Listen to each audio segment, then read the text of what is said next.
ఇంట్లో మా అక్కల్ని ఉచితంగా బస్సులో పోతురని అవమానకరంగా చూస్తుంటే 1000 బస్సులు కొనిచ్చి 1000 బస్సులకు యజమానులకు మా మహిళా సంఘాలలో చేసి యజమానులను చేసిన మా అక్కలు ఇవాళ 1000 బస్సులకు యజమానులు. ఎవరో దాన ధర్మం మీద బస్సులో ఉచితంగా తీసుకపోతే ప్రయాణం చేసేటోళ్ళు కాదు, 1000 బస్సులకు యజమానులు చేసిన.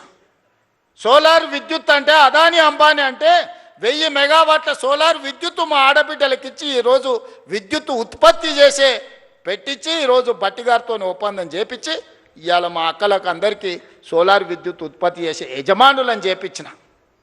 పెట్రోల్ బంకులు రిలయన్స్ నడుపుతుందంటే నారాయణపేట నుంచి ఈరోజు సంఘాలకు పెట్రోల్ బంకులు ఇప్పించి పెట్రోల్ బంకు యజమానులను మా అక్కలను చేయలేదా? రిలయన్స్తో పోటీ పడే విధంగా మా అక్కలు ఇన్నే ఉంది కదా, చెప్పమను. ఇవాళ ఈ శిల్పారామం హైటెక్ సిటీ అంటే అన్ని ఐటీ కంపెనీలు, విప్రో, మైక్రోసాఫ్ట్, లేకపోతే పెద్ద పెద్ద కంపెనీలు అని. ఎప్పుడన్నా మా అక్కలకి పక్కనే 3.5 ఎకరాలు ఉందయా, 1000 కోట్లది. ఒకసారి ఇందిరా మహిళా శక్తి స్టాల్స్ అని దీని పక్కనే గోడ కూడా మొత్తం లేదు, పోత చూసిపోరు. 1000 కోట్ల రూపాయలతోని మా అక్కలు తయారు చేసిన వస్తువులు అమ్ముకోనికే హైటెక్ సిటీ పక్కన 1000 కోట్లు 150 షాపులు మా అక్కలు ఉత్పత్తి చేస్తే గ్రామాలలో ఉత్పత్తి చేసే వస్తువులను ప్రపంచానికే గర్వంగా ఇక్కడ పెట్టి ఇలా మా అక్కలకు హైటెక్ సిటీ పక్కన 1000 కోట్ల భూమి నేనిచ్చిన 1000 కోట్లు 8000 గ్రామ సంఘాల కోసం మీటింగుల కోసం ఒక్కటేసారి మొన్న టెంకాయ కొట్టి ప్రారంభించిన. జిల్లా కేంద్రాలు తొందరలోనే 23 జిల్లాలలో వాళ్ళ మహిళా సంఘాలకు జిల్లా కార్యాలయాలు ఈరోజు కట్టిస్తున్నాం. ఇందుకోసం మేము పోవాలనా? పిల్లల ఫీజు రియంబర్స్మెంట్ పరిష్కరించి ఒక పద్ధతి పట్టుకొచ్చినందుకు పోవాలనా?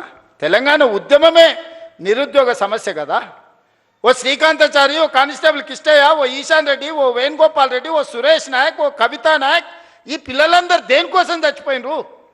మేము అమరులమైనా సరే ఉస్మానియా యూనివర్సిటీ గేటును దాన్ని పెట్రోల్ పోసుకొని తగలబెట్టుకున్న యాదయ్య దేనికోసం చనిపోయిండు?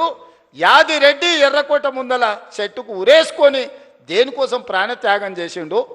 శాశ్వతంగా ఈ తెలంగాణను పట్టి పీడిస్తున్న ఉద్యోగ సమస్య, నిరుద్యోగ సమస్యను పరిష్కరించడానికి 100లాది మంది ఆత్మ బలిదానాలు చేసుకుంటే దుర్మార్గుడా నువ్వు ముఖ్యమంత్రి అయి నువ్వు, నీ కొడుకు, నీ అల్లుడు, నీ బిడ్డ, నీ సడ్డకుని కొడుకుకు ఉద్యోగాలు ఇచ్చుకున్నావు. కానీ మా నిరుద్యోగ యువకులకు పరీక్షలు పెడితే పేపర్లు పల్లి బఠానీలాగా జిరాక్స్ సెంటర్లలో అమ్ముకున్న దుర్మార్గుడా, నీ ప్రక్షాళన చేసి 70,000 ఉద్యోగాలు 30 నెలలు ఇచ్చింది నేను కాదా? ఆడ ఈడ కాదు, గ్రూప్ 1 ఈడి నుంచే 562 మందికి ఈ నుంచే ఉద్యోగ నియామక పత్రాలు ఇచ్చిన.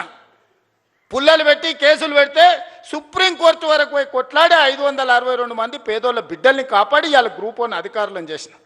గ్రూప్ 2లో 1100 మందిని చేసిన. గ్రూప్ 3, గ్రూప్ 4 టీచర్స్, డాక్టర్స్ అన్ని డిపార్ట్మెంట్లలో ఆర్ఎన్పి, యుఎన్సి ప్రతి డిపార్ట్మెంట్లో అగ్రికల్చర్ నుంచి ఇరిగేషన్ వరకు ఎడ్యుకేషన్ నుంచి ప్రతి డిపార్ట్మెంట్లో 70,000 ఉద్యోగ ఖాళీలను భర్తీ చేసి వాళ్ళందరూ కూడా 1వ తారీఖు నాడే జీతాలు ఇస్తున్నాం కదా.